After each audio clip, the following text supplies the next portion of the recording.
Hello, I'm Chris Pedersen, and this is Stock Watch on Wednesday, the 19th of June, 2024. All information is general advice and may not be suitable for you. Always consult your financial advisor before making any investments. All questions from viewers should be sent to stockwatch@fnn.com.au. RBA monetary statement from yesterday highlights. Well, as we all know, overnight rates remain the same at 4.35%. Inflation is getting better, however, it is slower than desired in terms of its decrease now.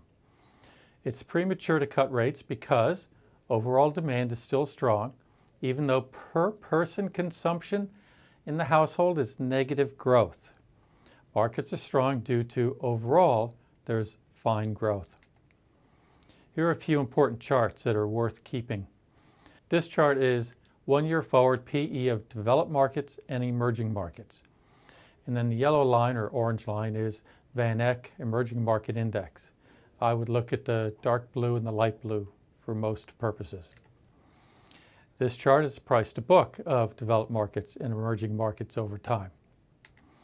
And this is very important for Australia. This is resource stocks and bank stocks performing versus the ASX 200. As you can see that resource stocks have been underperforming and bank stocks have been outperforming. So what does this tell you? Now, it doesn't mean that banks will continue to outperform. It just means banks have had an amazing run and now they're dramatically overpriced. Here is historical resources PE and return on equity numbers. This chart's also fascinating. It's worth keeping.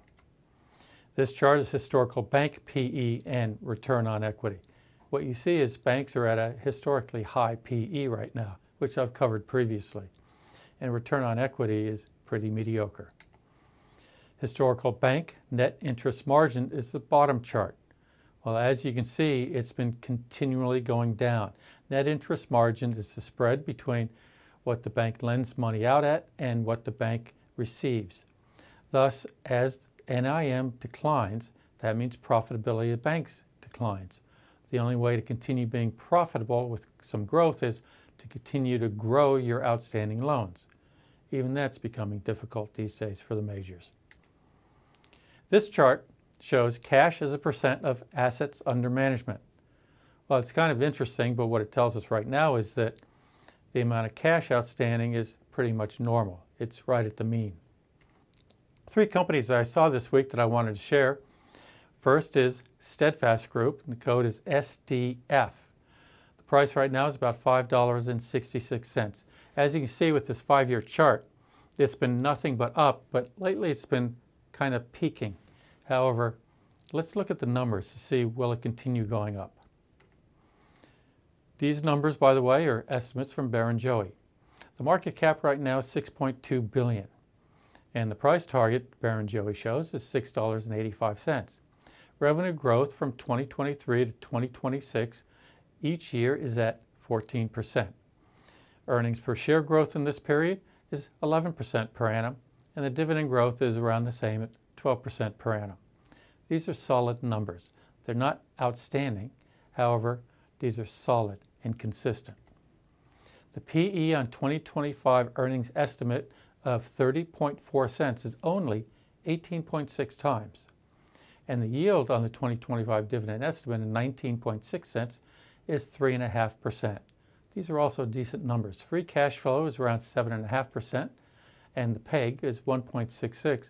Well, as I've covered previously, PEG over 1 is not all that attractive. However, when you have a company that has decent growth and is steady, it's okay to pay a little bit extra because you're really paying going further out for the long term.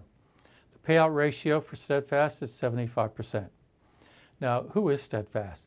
They happen to be the largest general insurance broking network in Australia by premiums and number of brokers. That's who they are. I would rate them a buy at half weight. Second company I've covered before is ASX Limited. You know, the ones that run the stock exchange. The code is ASX, obviously, and it's trading right now at about $57.90. This chart tells you everything you need to know. It was trading 90 to around 100 and has plummeted dramatically. It tried to rally, But as they come out with new results, new updates, it just starts going down again. What is going on here? Well, right now it has a market cap of 11 billion. 12-month price target, this is an average of like 8 major brokers that I calculated. It's 59.20. Brokers like UBS are 55, Morgan Stanley is 54, 65. A lot of other brokers are at 60 or 61. Nobody's at a really high level, except Morningstar does have an analyst who is very bullish on ASX, and I think he's got a price target in the 70s of somewhere between 72 and 75. He's a statistical stray. I'm not saying he's wrong, but he's just being very bullish. Revenue growth from 2023 to 2026 is 4.6%. This is a little bit of an uptick. It's still not all that great, considering where inflation is, but it's still better than it has been. The earnings per share growth estimate from 2023 to 2026 is only about 1.9% per annum, and the dividend growth rate in this period is less than 1% per annum. The PE on ASX's 2025 earnings estimate is $2.63. This is really an average of 2025 estimate and 2026 estimate to get me that 263. That's a PE of 22 times. That's lower than it has been, but that's because the stock price has dropped. The yield on the 2025 dividend estimate is $2.24. This is also an average of 25 and 26 estimates. The yield is 3.85%. This is what's keeping the stock up, I believe. Free cash flow is 4%. Payout ratio is 85%. This is very high. However, historically it's been at 90%, and they've lowered it a little bit because they have extra CapEx. Personally, I think they have more CapEx that they have to spend to get up to speed. ASX operates Australia's primary exchange for shares, derivatives, along with the clearing and settlement, which includes for fixed income. I rate it neutral because the price has now dropped. I can't see it dropping down in the low 50s, but if it does, then it probably is a buy at that level because it does have a quasi-monopoly and it is fairly steady. It's just that it's very, very slow. They can be performing much better than they are. This company, I saw 2 research reports this week and I go, who are they? I've never heard of them before. Light and Wonder. The code on the ASX is LNW and it trades for $148.39. This is a chart. It's only been trading for a couple of years, but it has a good track record so far. Looking at the numbers, these are from Jardine and Morgan's. Market cap is $13 billion. Price target, respectively, was $166 and $172. These are discounted cash flow basis price targets. The revenue growth in each of the next 3 years is 7% per annum. That's okay, it's not great. However, the earnings per share growth from 2023 to 2026 is 55% per annum. That's outstanding. It doesn't pay a dividend. It's a growth stock, that's fine.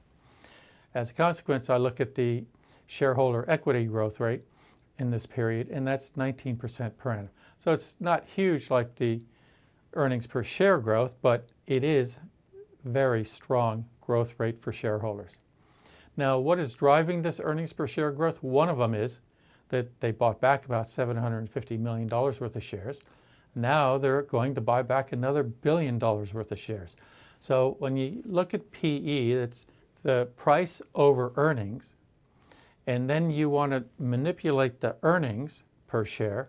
Well, you reduce the denominator. So if you have fewer shares outstanding, you then have a higher earnings per share, which gives you better ratios. The PE on the 2025 earnings estimate of $8.40 is 17.7 times. So for a company with this kind of growth, that's not that high a PE. Has no yield. Free cash flow is $1 billion a year. That's extraordinary. They develop global gaming content, hardware, and technology solutions for land-based and digital customers and players around the world. I rated a buy half weight. The reason I'm half weight is because gaming is, there's an ESG, there's an ethical thing here. I happen to like Aristocrat, But when you get into computer gaming and kids and people getting addicted, I'm not so positive about those type of things. But on a fundamental basis, this is a decent buy.